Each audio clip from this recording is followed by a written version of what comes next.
네, 하나님 우리 아버지와 주 예수 그리스도로부터 은혜와 평강이 여러분들에게 함께하길 바랍니다. 아멘. 네, 사순절의 세 번째 주일입니다. 이 사순절은 제가 여러분에게 몇 번 계속 말씀드리지만 우리를 사랑하시는 하나님께서 예수를 통해서 하나님의 사랑을 우리에게 보여주신 시간입니다. 그래서 좀 더 감사하고 좀 더 기쁨으로 만나도 되는 그런 시간이겠다 싶습니다. 하나님의 사랑을 온전히 알아가는 그런 사순절이 되시기를 주님의 이름으로 부탁드립니다. 네, 지난주 우리는 어느 쪽에 설 것인가 라는 말씀의 제목으로 지난주 예배를 드렸는데요. 여러분 한 주간 동안 말씀을 묵상하시고 또 모임을 통해서 말씀을 나누실 때 어떤 생각을 하셨습니까? 우리의 시민권은 어디에 있어요? 하늘에 있습니다. 우리는 하늘 시민권을 가지고 이 땅에서 살아가는 거예요. 그것이 우리의 삶입니다. 그러나 그렇다고 해서 우리의 시민권이 하늘에 있다고 해서 이 땅을 마음대로 살아도 된다라는 뜻은 아닌 거죠.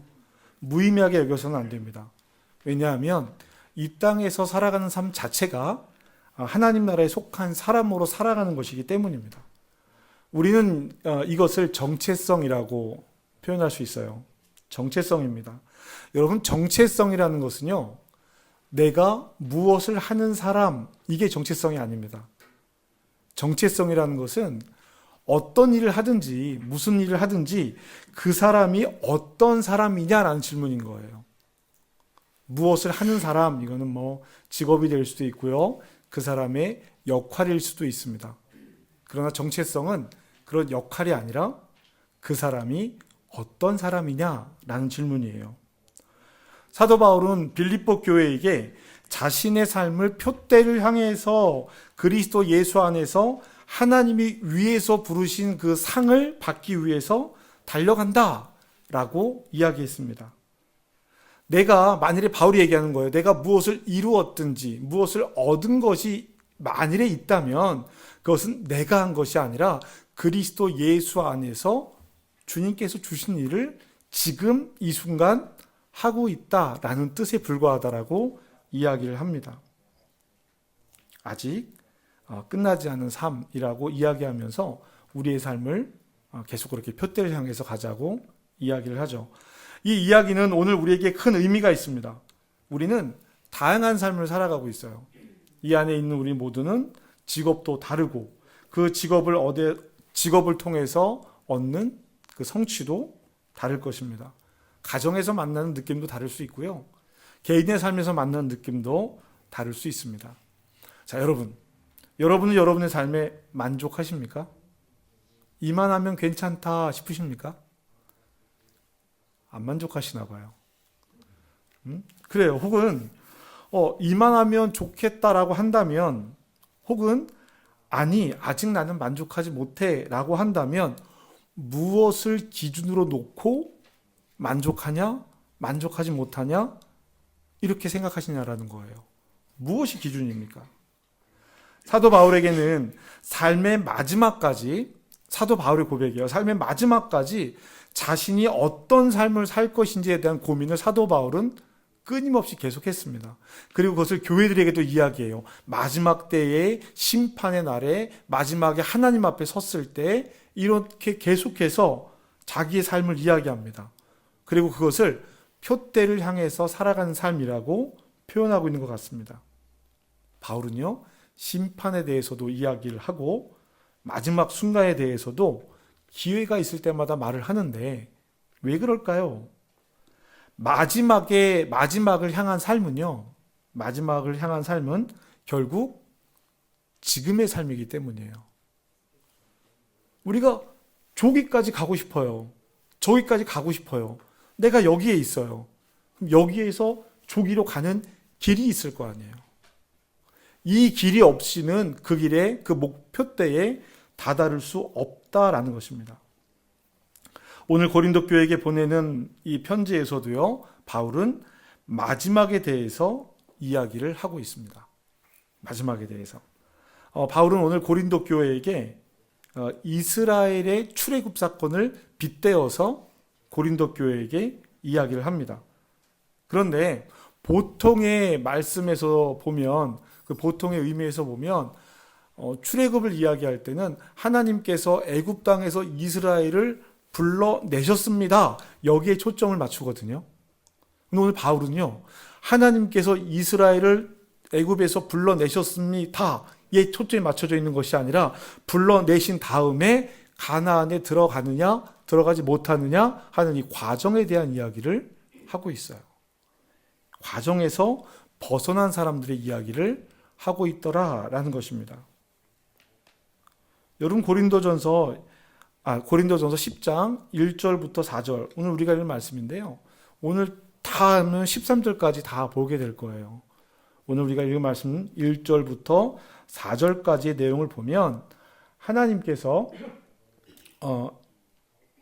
이스라엘을 광야로 불러내신 이야기를 꺼내고 있습니다. 어떻게 얘기하고 있어요? 나는 너희가 알지 못하기를 원하지 아니하노니 우리 조상들이 다 구름 아래에 있고 바닷 가운데로 지나며 라고 이야기하고 있습니다. 저 구름은 우리가 다 아는 구름이에요. 구름 기둥, 불기둥, 기둥입니다. 그러면 저 바다는 뭐죠? 홍해예요. 그러면 저 바다가 가리키는 것이 무엇이냐라고 얘기하면 구름과 바다에서 무엇을 받았다고 되어 있어요?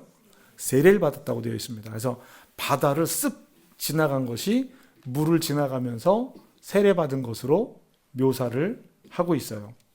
하나님께서 구원하신 백성들에게 구름 기둥과 바다를 통해서 세례를 베푸셨는데 구별하는 겁니다. 구별이에요.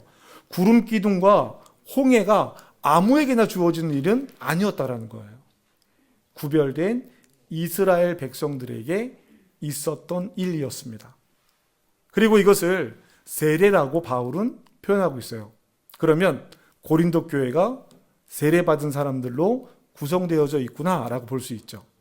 그리고 그 다음에 3절, 4절 말씀을 보면요. 자, 3절 읽어볼까요? 3절 읽겠습니다. 시작.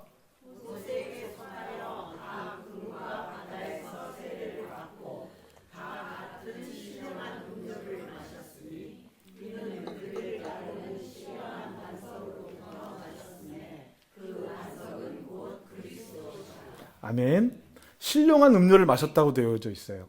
그리고 다 같이 신령한 음식을 먹었다라고 되어져 있습니다. 이게 뭘까요? 성찬이에요. 성찬. 신령한 떡을 먹고 신령한 음료를 마셨어요. 그러니까 고린도 교회는 세례받은 사람들이 모여서 성찬을 나누면서 신앙생활을 했다는 이야기입니다. 그런데 이것을 뭐라고 표현하고 있냐면 바울은 그때 모세가 바위를 때려서 물이 나서 이제 이스라엘 사람들이 광야에서 마시잖아요. 그 때린 바위 반석을 예수 그리스도라고 표현하고 있는 거예요. 그러니까 이미 출애굽 때부터 그 모든 일들이 있었다라는 것을 이야기합니다. 하나님께서 그때부터 출애굽에서부터 지금까지 이스라엘에게 하셨다라는 것, 일하신 것을 이야기해요. 그리스도에게서 난 물을 마셨습니다. 그러니까 지금 바울이 고린도 교회와 이전에 고린도 교회를 개척하면서 했던 그 모든 일들은 출애굽부터 지금까지 이어지는 일이었다라고 이야기하는 거예요. 그런데 왜 이 이야기를 할까? 바울이 왜 이 이야기를 꺼내고 있을까? 정작 하고 싶은 얘기는 여기에 있습니다. 5절입니다. 같이 읽어볼까요? 시작.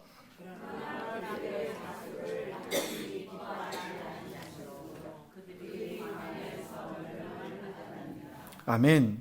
자, 여러분, 저 다수는 누구예요? 다수. 광야에서 죽은 사람들이에요. 그들의 다수를 하나님이 기뻐하지 아니하셨으므로 그들이 광야에서 멸망을 받았느니라. 다수, 그들, 광야에서 죽은 이스라엘 사람들을 이야기하는 것입니다. 바울은 이스라엘의 출애굽 과정 중에서 광야에서 있었던 일을 지금 고린도 교회에게 이야기하는 거예요. 출애굽의 결과가 아니라 출애굽에 실패한 사람들, 광야 생활에 실패한 사람들의 이야기를 하고 있는 거예요. 그들이 다수다라고 이야기합니다.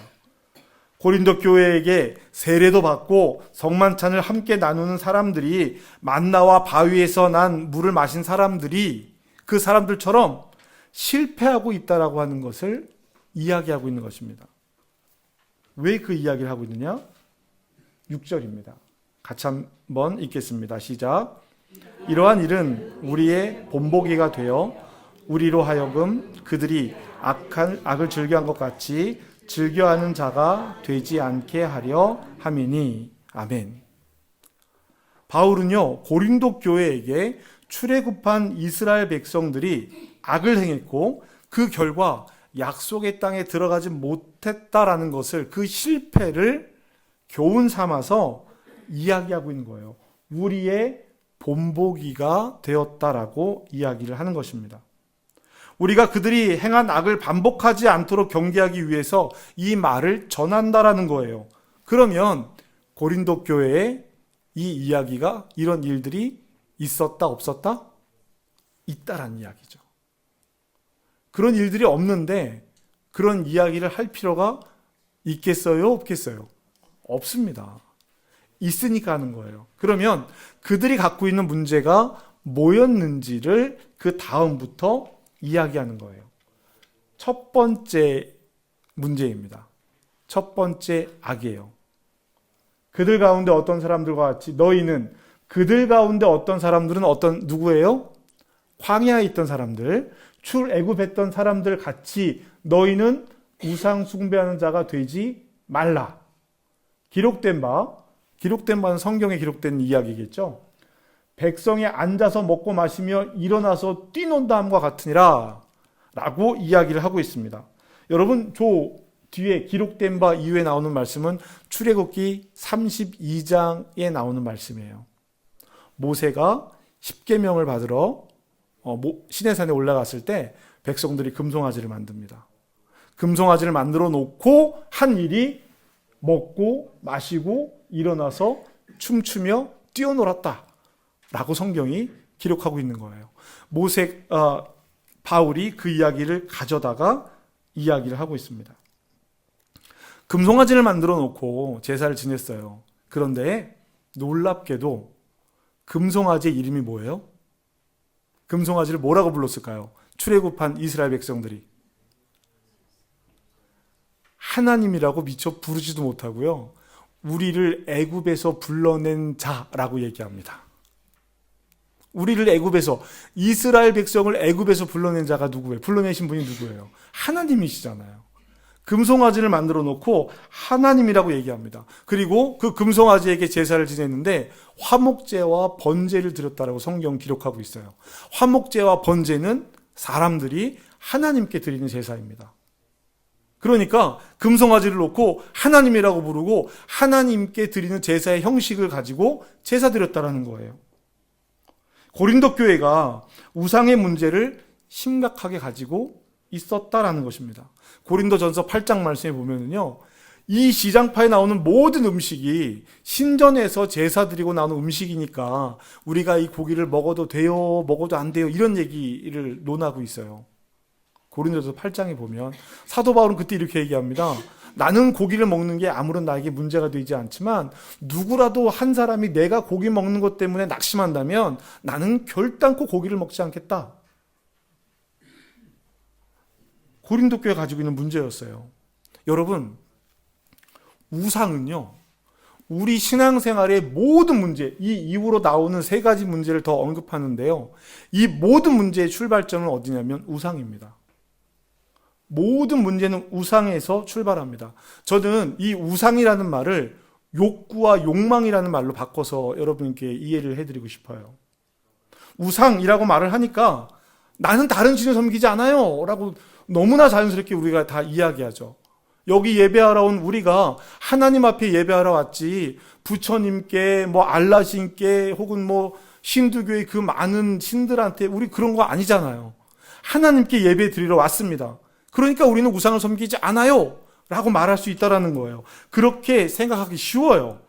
교회 다니는 나는, 예배자인 나는 다른 우상을 섬기지 않아 라고 생각을 합니다. 그런데 여러분, 10계명의 첫 번째 계명에서 우상에 대해서 이야기를 하는데 그때 뭐라고 얘기를 하냐면 너는 나 외에 다른 신을 섬기지 마라라고 얘기하지 않습니다. 너는 너와 나 사이에 다른 신을 두지 말라라고 얘기를 해요. 너는 너와 나 사이에 다른 것을 두지 말라라고 이야기합니다. 여기서 다른 거 당연히 바알이고 아세라이기도 하죠. 그러나 더 나아가서는 나와 하나님 사이를 가로막는 모든 것이 우상이에요. 마틴 루터는 대결의 문답에서 이 10계명 첫 번째 계명을 설명하면서 이렇게 이야기합니다. 그로부터 내 삶을 기대하는 것, 네가 기대하는 것, 내가 신뢰하는 것, 그것이 바로 네 하나님이고 너의 우상이다. 즉 내가 지금 마음을 두고 네가 지금 의지하는 그것이 네 하나님이다 라고 이야기합니다. 하나님보다 더 사랑하고 하나님을 통해서 내가 이루고자 하는 일들이 있다면 그 일들이 우상이겠다라는 것이에요. 현대사회에서 우상은 만몬이죠. 이것은 뭐 거론할 저기가 없습니다. 만몬이에요. 돈이에요. 돈을 따라가는 인생을 살아갑니다. 또 하나는 자기개발이라는 거예요. 요즘 현대사회는요, 자기개발 굉장히 많이 합니다. 자기의 삶 자체를 우상으로 삼는 행위예요. 현대사회의 우상은 돈과 내가 되는 거죠. 왜 돈 벌어요? 다른 사람을 이롭게 하기 위해서 돈 법니까? 나를 이롭게 하기 위해서 돈을 번다면 우상은 나라는 거예요. 내가 가장 큰 우상의 대상이 될 수 있습니다. 돈도 나를 위한 것이니 결국 내 건강, 내 삶, 내가 생각하는 아까 제가 설교를 시작하면서 여러분 삶을 만족하십니까? 라고 했을 때 그 만족의 기준, 그것이 우상이 될 수도 있겠다라는 거예요. 이렇게 우상에 사로잡히면 다음 문제가 일어납니다. 우리 8절 말씀 읽어볼까요? 읽겠습니다. 시작.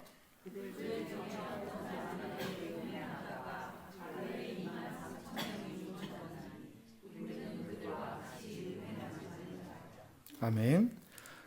민수기 25장 1절 말씀에 보면은요, 이제 이스라엘 백성들이 이방 여인들과 음행하는 장면이 나옵니다. 거기에는, 그러니까 그들 중에 어떤 사람이, 이거는 이제 또 출애굽한 사람들이죠. 그때 민수기에는 뭐라고 기록을 하고 있냐면 2만 4천 명이 죽었다라고 기록을 하고 있어요. 민수기의 기록입니다. 근데 바울이 숫자를 좀 틀린 것 같아요. 예를 들면서 2만까지 맞았는데 3천 명하고 1,000명을 줄였네. 2만 3천 명이 죽었다. 그러니까 그렇게 죽지 않으려면 우리도 음행하지 말자라고 이야기를 하고 있는 것입니다. 민수기의 이야기로 음행의 결과를 이야기하죠. 고린도라는 도시는 이 음행이 일상화된 도시였어요. 물질적인 풍요가 넘치고 향락을 즐기는 문화가 강했고요. 신전에 있는 여사제들의 매춘이 공공연하게 이루어지는 곳이 고린도였어요. 그러니까 예수님의 복음이 들어가기 전에 이미 그런 도시였어요. 그리고 우리가 음행이라고 말을 하니까 나는 음행하지 않아. 그죠? 나 음행하지 않아.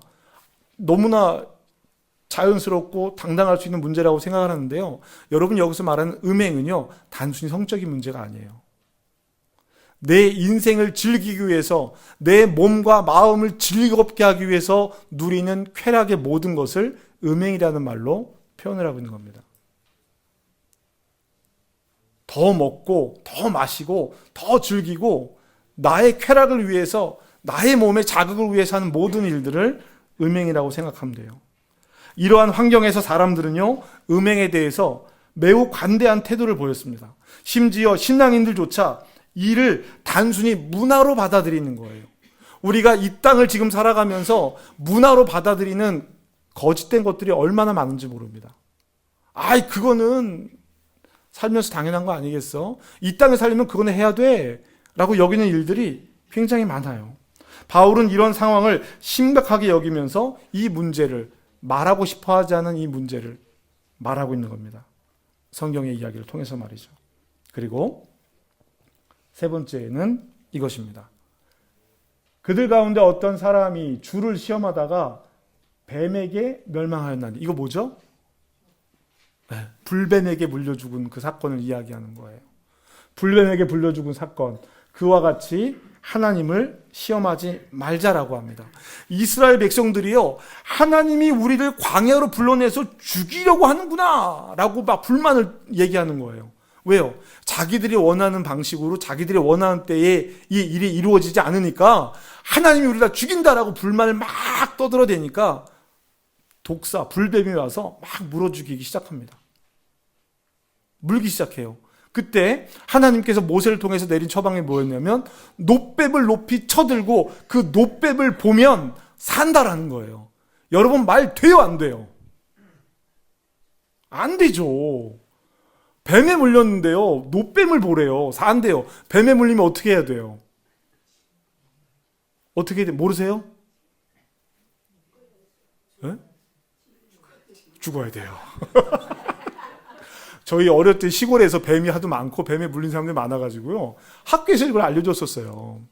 심장에서 제일 가까운 쪽을 꽉 묶고 뱀에 물린 자리를 10십자로 짠 다음에 빨리 가까이에 있는 소주 있죠, 소주를 상처에 들러붙는 거예요.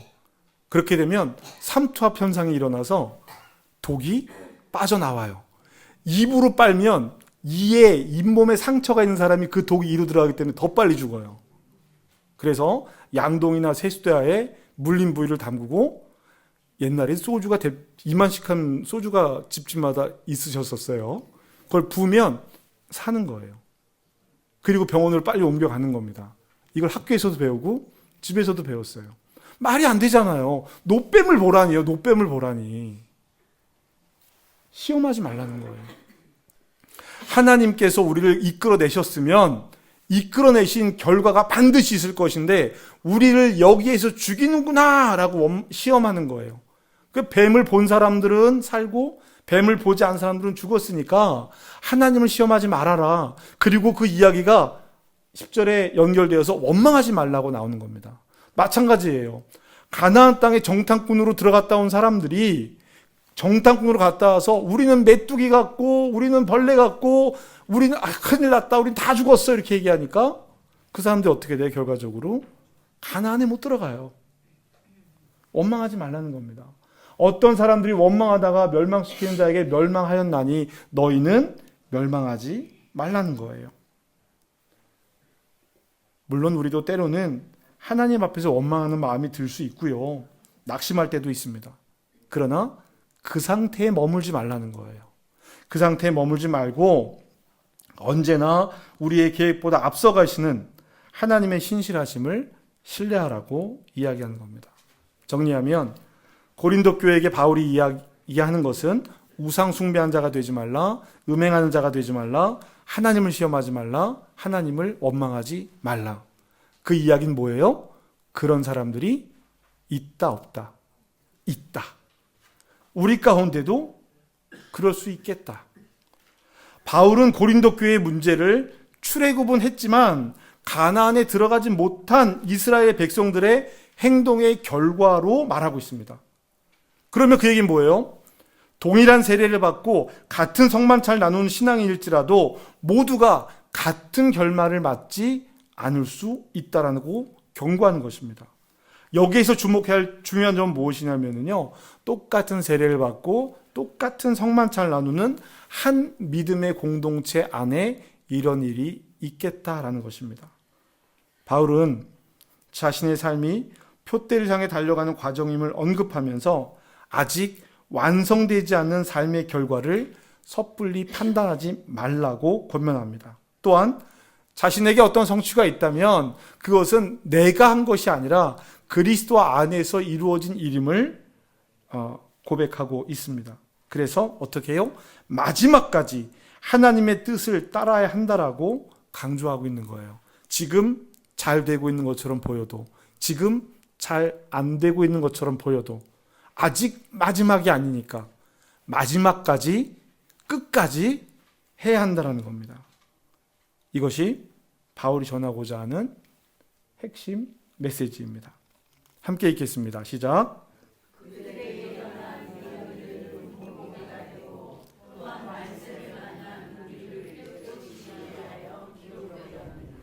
아멘. 성경의 모든 말씀은 그 사람들을 위해서 기록되어진 것이지만 성경의 모든 말씀은 지금 읽고 있는 나를 위해서 기록되어진 말씀입니다. 그러니까 말세를 살아가는 우리를 깨우치기 위하여 이 말씀은 기록되어져 있다라는 거예요. 우리는 아직 목표점에, 아직 표대에 다다르지 않았습니다. 바울은 광야 백성에게 있었던 일을 기록해 놓은 것으로 우리에게 본보기를 보여주는 것이라고 말을 하고 있습니다. 우리가 왜 그것을 본보기로 삼아야 할까? 그 문제들이요, 여전히 우리 앞에도 놓여 있기 때문입니다. 우상 숭배, 음행, 하나님을 의심하고 시험하는 행위, 그리고 원망하는 이 모든 일들은 어디에서부터 출발을 하냐면 모두 개인의 욕구와 욕망에서부터 비롯됩니다. 이러한 문제는 자신의 욕구와 욕망이 하나님의 방법보다 우선시될 때, 그 욕심이 지나치게 표현될 때 일어나는 일들이에요. 결국 우상 숭배, 음행, 하나님을 시험하는 거, 원망하는 거 모두 자기 자신의 욕망을 제어하지 못했을 때 일어나는 결과물들이라는 것입니다. 그래서 바울은 12절 말씀에 선줄로 생각한 사람은 넘어질까 염려하라고 이야기합니다. 그리고 13절 말씀을 제가 안 기록했네요. 13절 한번 보실게요. 제가 읽어드릴게요. 그리고 13절에 이렇게 이야기합니다. 사람이 감당할 시험 밖에는 너희가 당한 것이 없나니 오직 하나님은 미쁘사 너희가 감당하지 못할 시험 당함을 허락하지 아니하시고 시험 당할 즈음에 또한 피할 길을 내사 너희로 능히 감당하게 하시느니라. 아멘. 이 이야기예요. 이런 문제들이 있어. 그냥 너희들은 망할 거야. 이게 아니라 너희들이 피할 길을 하나님께서 예비하시고 당할 만큼의 시험만 주시는 거야. 그러니 능히 이겨나가자라고 얘기하는 것입니다. 사랑하는 성도 여러분, 끝까지 가야 끝이 난 것입니다. 끝까지 가야 돼요. 지금 힘겨운 삶의 문제로 어려움을 겪고 계십니까? 정말 버거우시죠? 그런 일이 있을 수 있습니다. 하지만 아직 끝난 것이 아닙니다. 바울이 말한 본보기를 통해 우리는 경계하며 넘어지지 않도록 노력해야 하지만 동시에 넘어져도 하나님께서 피할 길을 예비하고 계시다라는 믿음으로 살아가야 한다는 거예요. 하나님을 신뢰하고 믿는다면 그분은 언제나 새로운 기회를 허락하십니다. 여러분, 하나님 믿으십니까? 하나님 믿는 방법으로 살아야 돼요.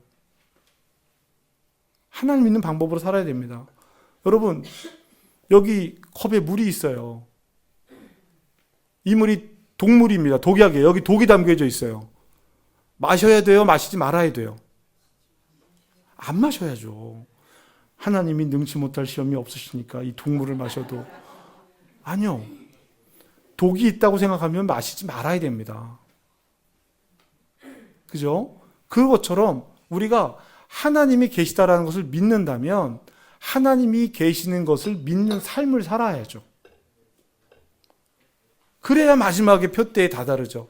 하나님을 믿는다라고 얘기하지만 하나님을 믿는 행위를 살지 않는다면 이거는 마지막에 다다랐을 때 하나님 앞에서 우리가 어떤 이야기를 할 수 있을까라는 질문을 갖게 됩니다.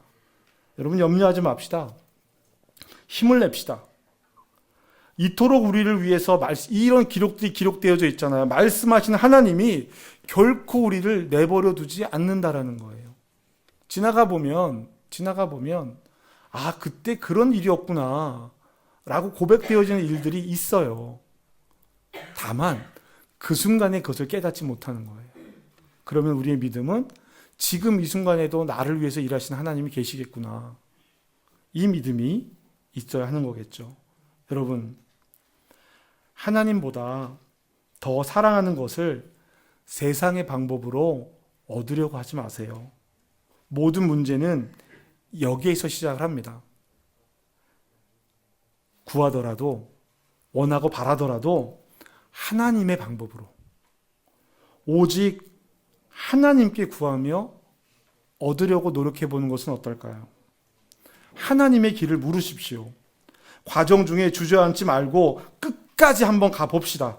우리가 예수님의 고난의 끝에서 새 생명을 얻은 것처럼 주님과 함께 우리의 삶의 끝을 한번 가보자라는 이야기입니다. 끝나야, 끝까지 가야 끝난 거예요. 이 여정에 하나님께서 함께 하시기를, 여러분의 삶 가운데 함께 하시길 주님의 이름으로 축복합니다. 그 주님을 의지하며 그 주님과 함께 그 삶을 살아가기를 선택하는 저와 여러분 되시기를 또한 주님의 이름으로 축복합니다. 끝까지. 언제까지요? 끝까지. 그 끝이 언제인지 몰라요. 우리 육신의 몸으로서는 죽는 날까지가 될 수도 있죠. 맞습니다. 그걸 터부시할 필요 없어요. 우리가 죽는 날까지 살아가는 거예요. 그런데 다시 말하면 죽는 날까지가 아니라 살아가는 날까지. 똑같잖아요. 그 끝은. 살아가서 거기나 죽는 거나. 기왕이면 살아가는 날까지로 한번 생각해 보시죠. 살아가는 날까지. 살아가는 날까지. 저와 여러분에게 살아가는 날까지 하나님께서 함께 하시기를 축복합니다. 우리 오늘 말씀 끝까지 가야 끝이 납니다. 이 말씀 한번 묵상하면서 오늘 나에게 주시는 끝은 무엇인가? 내가 하나님보다 더 사랑하는 것은 무엇이지? 내가 하나님의 이름으로 구하려고 하는 모든 것들이 정말 하나님이 원하시는 일인가? 내 욕구와 욕망을 따르는 일인가? 나를 위해서 하는 일들인가? 나를 위해서 하는 일들이라면 그것이 하나님 안에서 복된 길로 이어져야 되는 일들인데 욕심과 욕구를 따라 멸망의 길로 이끌려가는 것은 아닌가? 이렇게 한번 돌아보면서 사순절 세 번째 주를 결단하며 함께 기도하기 원합니다.